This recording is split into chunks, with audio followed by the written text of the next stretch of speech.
Welcome to the We Are PPS podcast, where we speak to the staff, students, and community partners working to make Pittsburgh Public Schools one of America's premier school districts, student-focused, well-managed, and innovative. I'm your host, Ebony Pugh, and with me today is Director of Athletics, Karen Arnold. Hey, Karen. Hi, how are you, Ebony? I'm so glad to have you here. As a former athlete myself, athletics is a passionate topic for me, and I'm glad that you're here. So in October 2019 was a historic moment in PPS when you became the district's first female director of athletics. I mean, it's a whole more than 100-year history. You were the first female to serve in the role of director of athletics. In this role, you are responsible for establishing a bold new vision and strategies to take the athletic program to the next level. How have you approached this important task?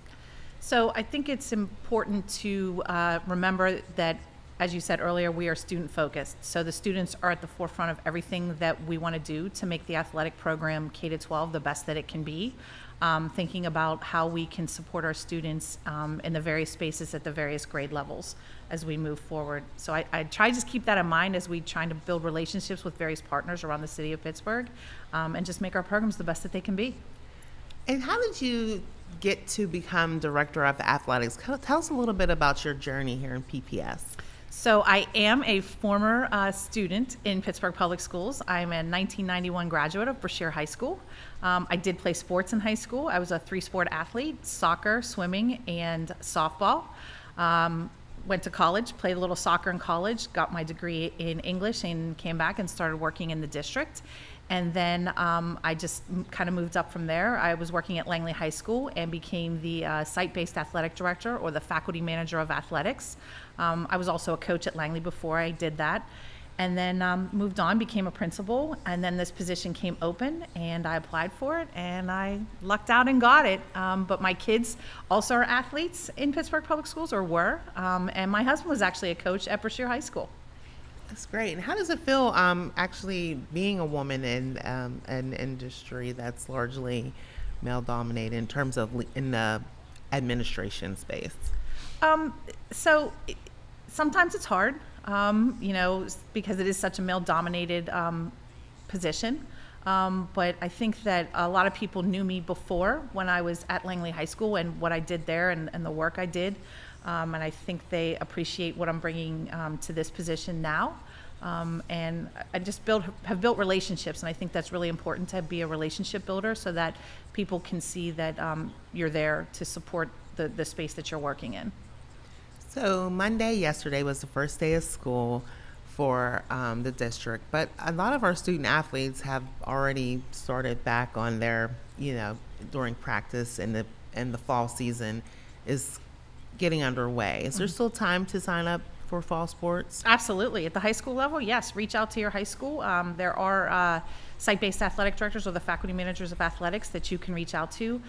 Certainly, if you're not sure where to go, you could reach out to us at athletics@pghschools.org, and then we will connect you with the school where your child attends and get you on your way to participating, hopefully, in athletics. And what are the requirements for participating in athletics? Yes, there are definitely requirements. The first thing is to have a physical, and obviously be in good health, pass the physical.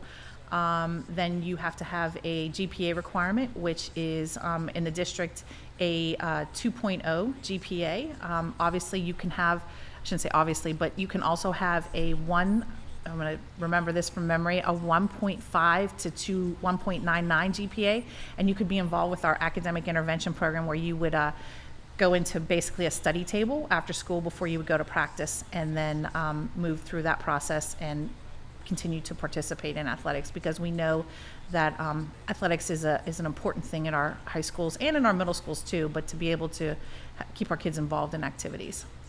And speaking to the importance of athletics, while students were learning from home during the COVID-19 pandemic, and it took us some time to get students back into schools regularly, athletics with precautionary measures were able to proceed. Why do you think that was important to make a way for athletics to continue? I think it was important for a lot of reasons. The biggest space, I believe, is mental health. We've talked a lot about that over the last 2.5, 3 years. So having our kids be afforded the opportunity to see their peers, their teammates, to participate, continue, like I said, not only with the mental health, but the physical health too. We noticed a lot of kids that became very sedentary and didn't move a lot during this time at home, and we wanted to be able to keep that going, and I'm glad that we were able to make that happen. Yes, it was good to be able to see students continue to participate in athletics. And what precautionary measures are in place now to ensure that students are safe while they are participating? So we are integrated with the district's health and safety plan. So we follow the masking protocols, excuse me, with regards to the county levels. The exception would be that when the students are actually participating in that athletic event, they are able to remove their mask. But if they are not participating and we are indoors, as for example, we are in volleyball season right now, and that is an indoor sport, when they are on the sidelines, the students and the coach would be wearing their mask. Outdoors, if students feel comfortable, that is an option that they don't have to wear a mask. We're as I said, in that same space where it's an optional thing. We continue with our health screener to make sure our kids feel well enough to participate, and then if they're not feeling well, that we connect with their parent to have them maybe go home from practice that day to make sure that they're okay, and just support them as needed. This past April, the district celebrated a donation from Kellogg's Frosted Flakes Mission Tiger to help middle schoolers across the district play sports. How will this donation help our middle school programs? So first off, this was an awesome day. We celebrated at Greenfield K through 8. Najee Harris came and hung out with us that day, and so we had a great time. And this was a very large donation given to us through Kellogg's. And the goal of the Kellogg's Frosted Flakes Mission Tiger program was to make sure that middle school athletics is accessible to as many kids as possible across the country. So the nice part is that this money that each middle school is going to be able to use can pretty much be used for anything as long as it's athletics. Equipment, uniforms, pretty much anything, so that they can be the best that they can be in that space. And I like that it's individualized, so it's not a cookie cutter process where every school is going to get the same exact items. They kind of get to pick what they need to make their program better. And speaking of middle school sports, there have been some challenges supporting middle school sports programs. Well, the challenges in terms of the district and the driver shortage has impacted the ability to support last year middle school programs like cross participation, competition, cross competition. What strategies have been implemented to keep middle school sports programs going across the district? So last year, yes, we did have the driver shortage, and so we were able to implement an intra, meaning inside the school program. So we had the programs going off in that space, and there were some schools that had inside their school competitions where they created teams and had a type championship at their school, and we supported through giving them ribbons to be able to pass out to their children, the students that participated, to support them in that space.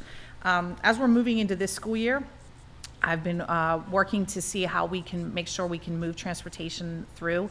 One of the things I'd like to do is regionalize so that we don't have students driving from one side of the city to another, because that does add to the transportation burden.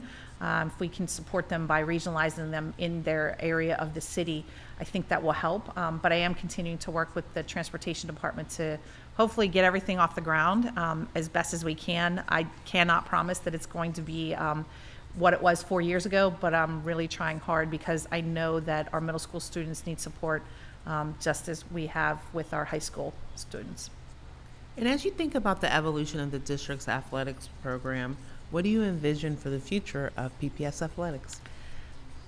I want it to be something that I envision as a through line where we're supporting in the elementary level, probably like 3rd, 4th grade up. And that's building to grow in middle school and then support in the high school so that our high school teams can be the best that they can be, but also making sure that our middle school teams can be the best that they can be, and then giving the foundational skills at the elementary level so kids can grow to engage in multiple sports, and then see what they like, what they want to try out, those kinds of things. And so I want it to be the best that it can be, being, like I said, a former athlete, and just all in with the district.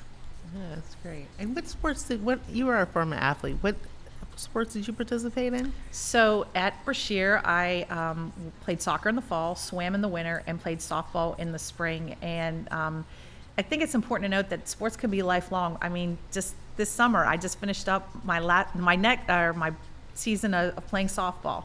So I still play softball at my age. I'm not going to share that, but I still play softball at my age, and I enjoy it a lot, and I have a great time, and it keeps me moving. So it's something that athletics or participating in a moving type activity is something that we should all aspire to do. It keeps us healthy.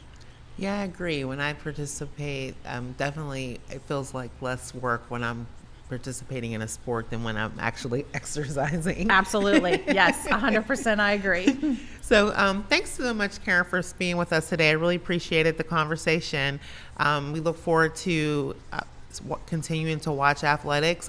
Oh, one other thing, something new that people should know that we did kick underway for about 2 years now is the ability to watch athletic contests, right? That Yes. are taking place. How do people do that? So it's through the NFHS network, and we have cameras set up at, I should say, cameras at Couple Stadium, and then we have cameras set up at each of our high schools where we have competitions. So that would be Alderdice, Brashear, Carrick, Perry, Obama, and Westinghouse. And they can go in there and they can purchase a subscription. It can be a monthly subscription, or it can be for the entire year. And then it actually opens up to not limiting you just to watching athletics in Pittsburgh Public Schools, but you can watch athletics all over the country, which is really neat. Sometimes I'll go on there and just watch a game from somewhere outside of the, the Pittsburgh area. You can also, there's a lot of schools within the state of Pennsylvania that are on the NFHS network. So if you wanted to watch something, say, from the Philadelphia area, you're able to do that as well. So we have those games uploaded, those competitions, and it started last weekend at Couple Stadium. And as we move forward, all you have to do is get a subscription and watch our kids play. Right. So first you can come as couples, and we really would like more people to come out to our to 100%, couples, yes. and support our students on the field while they're on the field. But you can also tune in and get a subscription. So that's another great way for our listeners to know how they can support athletics in Pittsburgh Public Schools. Absolutely. All right. Well, thanks, Karen, and thank you, everyone. Thanks a lot. Thanks, Ebony.